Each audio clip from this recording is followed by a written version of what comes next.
Hey guys, you are watching So Totally Relidge, a weekly recap of the news and hot topics in religion on the internet. I'm Kristen Howerton, and I was raised in an evangelical home and now consider myself a post-evangelical Christian. I'm Elizabeth Esther from elizabethester.com, and I was raised as a fundamentalist Christian, and now I'm Catholic. In today's episode, we're going to explore the situation with the Pope handing in his resignation, and we're also going to talk a little bit about Black History Month and how race relations play out in the church. But let's start with the Pope. So I'm going to turn this over to you because you're Catholic, and I don't have a whole lot to say because I think the most I know about the Pope is probably from like Angels and Demons, the novel, which is probably not good. So probably not the best source maybe material. Not. So your thoughts on the Pope? I think, like everyone, I was very surprised. I mean, it's been almost 600 years since a pope resigned. So typically speaking, rather than resigning, a pope just sort of dies in his position. Yes, okay. Yeah, will just grow old and infirm and eventually die. We saw that with John Paul II. Right. But there have been times when a pope can resign and has resigned. It just has been a very, very, very long time since that happened. So I think a lot of people were surprised and didn't see that coming. Do you think it's a good thing? I think it is a good thing. I think especially given that it was just tremendously difficult to watch John Paul II, for example, drift down into, senility. How do you senility? Senility? Yeah. And be, there was times where he's like falling asleep when he's sitting, and you're just And I think the Pope really made a great statement in his personal statement, which is the modern papacy requires so much travel, and there's rapid changes happening. And he said he realized it took strength of body and mind. It's not enough to just sit there in your ivory tower and write encyclicals and issue decrees and sort of keep things in line from the Vatican. There's really, especially now, we're sort of at this really crucial stage where people want to see an active, involved Pope, and we need that. And I think he was really willing to say, you know what, I'm before I get too far gone here, I'm going to step down now. And he's also very much an intellectual. He's a writer. He's a thinker. I can't imagine, it's very different to sort of be in that governing position. I think he was very humble to say, you know what, it's time for me to let someone else take over. Yeah, that seems like a really respectable decision. Like I said, I don't know a whole lot, but I would think that, for any person in any occupation to say, you know what, I'm probably done now. Yeah, right. is a worthy decision for sure. Yeah. I think there's been some speculation. People have wondered if it has anything to do with the sex scandals and just kind of the ongoing problems that have happened with that. And there's been a lot of criticism of him that he hasn't handled it very well. And I can't speculate on it, but I wouldn't be surprised if part of that is also him saying, maybe there is someone younger and stronger who can deal with this situation better than I can. Yeah. And if that played into his decision too, then, for me it's still the same. I think if he feels he needs to move on, then I support that.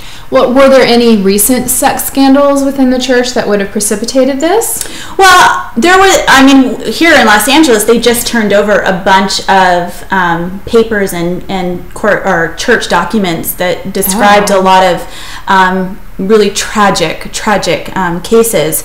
And so it's just kind of been this ongoing, never-ending, more things coming out, which, I didn't enter the church until 2009 when things had already been really difficult with all of that. And, coming into it, I didn't understand why. I understand the church feeling attacked, but I also felt that being completely transparent and open and saying, okay, come in and let's deal with this, instead of being like, no, we're going to deal with this internally, was not, I think maybe in some ways that probably slowed down the process and made it more difficult. Yeah, interesting. Well, and again, you can't take the horrible actions of a small group of people and extrapolate it to the entire group of leaders in that religion. But certainly, some people feel like he should have handled it differently. And I understand that, legit. Absolutely. Yeah.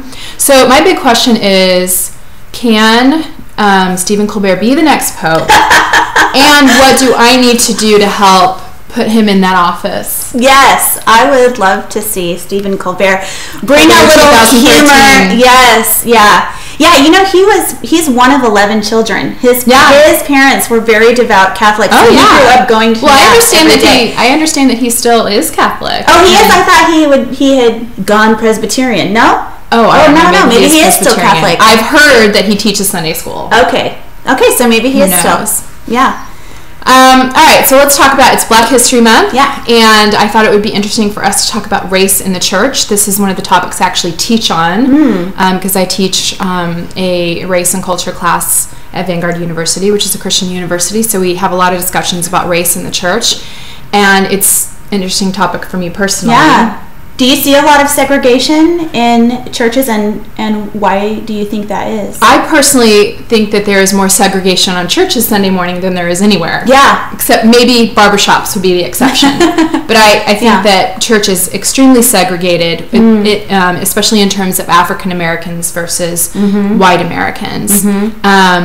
You know, I think obviously we see Spanish-speaking churches and things like that are a little more cultural, but, you know, African-Americans, blacks, and, you know, white folk, we speak the same language, and yet our churches are still rather segregated. So I think, you know, I think it's unfortunate, and I wish that people were doing more. But I have to say at the same time, having attended a black church quite a bit, it's really difficult because it really is different. Yeah. It really is a different kind of celebration. A lot of different cultural aspects to both the worship, the music, the pastoral role is really different. You know, the style of preaching, it's different. And I can see why for African Americans in particular, they wouldn't be interested in just assimilating into a white church that's giving them a nod. You know, maybe doing a gospel song in between. I can see why this, for them, it really is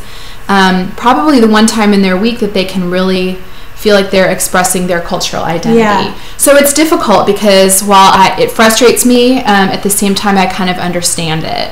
So you see the segregation, so there is a distinctly cultural expression of their faith that is not superseded by sort of spiritual or similar spiritual beliefs that maybe we all as Christians share, but there is a distinctly and unique cultural expression of their faith that they embrace and need. Yeah, I think so. I mean, like the church we attend on occasion is African Methodist Episcopal, and I would say, you know, in terms of doctrine, it's really similar to where we're coming from.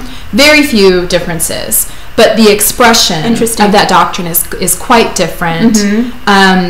In everything from, I mean, I'll give you an example. I'm accustomed to a church where during the worship service, everyone is kind of participating. Yeah. I mean, you know, you know, we still mostly attend a rather evangelical church that has your typical, you know, kind of rock style worship. Everyone's singing along. It's corporate worship. Yeah. And at the AME church, it's awesome and celebratory, but it is more of a performance. The choir. It's a choir. Okay.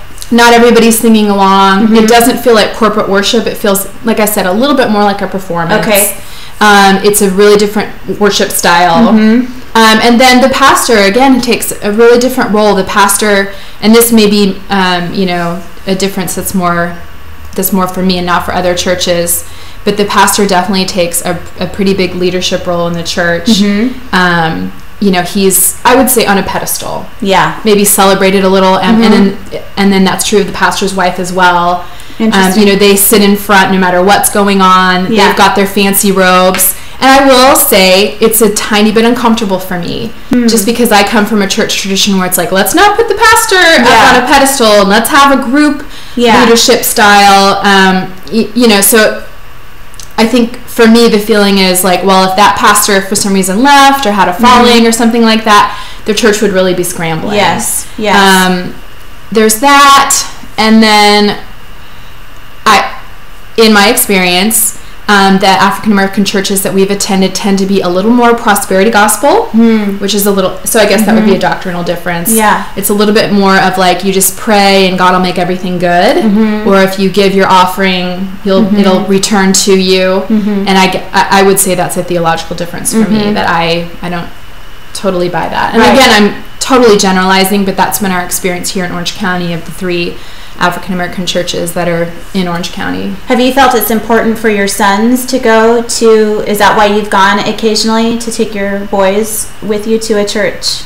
Yes. Where they can see, okay. We have, and that I would say that is where there's some cognitive dissonance for me, because I do feel like it's important for them to have that cultural experience. Yeah. Yet at the same time, when there's some of the doctrinal differences, I do go, I don't want my boys really coming away thinking that if they just are a good enough person that, right, everything will be okay, or that there's no hardships if you're just praying enough. Right. I'm not super comfortable with that. But no, we do. I mean, we definitely church hop related to this issue, and we kind of 2-time churches because of that.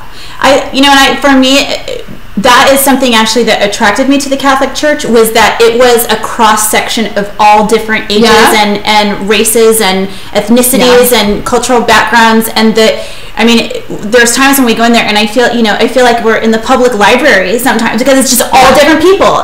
You're in the post office almost. It's like the worship service for the public. Yes. It's not like super affluent. We went to a church once where it was primarily, and there's nothing wrong with this, I qualify as one of these people, upper middle class white, career driven, established white family, but that's mostly what it was. And so for us in Mass, it's interesting because it's so many different kinds of people, and I appreciate something where we're sort of bound more by what supersedes all of that is the similar teaching and doctrine. Absolutely. And I mean, to your point, we attend a church that I would describe it as a hipster church. Like everybody, it looks pretty homogenous. It's mostly white. I mean, obviously there are some minorities there, but it's I don't feel like the church is really doing a lot to reach out interculturally, and that's been a frustration. But then again, like I said, I don't know how successful that would be, because I understand why Black people don't attend an African American church. Right. And then we started actually attending a church called New Song, which is primarily Asian American. Yeah, I have some friends who go there. Yeah, and we kind of liked the fact that they seemed really about being cross-cultural. Like that's one of their calling cards. But then I started feeling like, well, okay, now what I've done is I've taken my boys out of a white church, out of a Black church, and I've plopped them in as a third culture kid in the church. And is that really, I don't know. So, I don't know. I mean, I guess there is still a part of me that wishes that mainstream churches would do a bit more to, integrate. Saddleback Church actually has an African American service that is pretty multicultural, which is interesting. Yeah.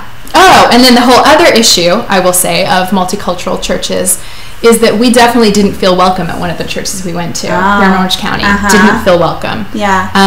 There was definitely the impression, and actually the pastor said one Sunday from the pulpit something derogatory about Black people marrying white and not keeping kind of the strong Black community. And when that message was said, it's like, well, obviously then they probably don't feel real fond of us. Were you sitting there with your boys? I actually heard the pastor say that before I had kids. Okay. And I used to attend this church. I worked at a group home for girls from LA that were involved in gangs. They brought them down here, so I would take them every Sunday, and so that was just something that I really remembered. And then we tried to attend the church, and really just we did not feel welcome. That is definitely not true about the AME church that we go to.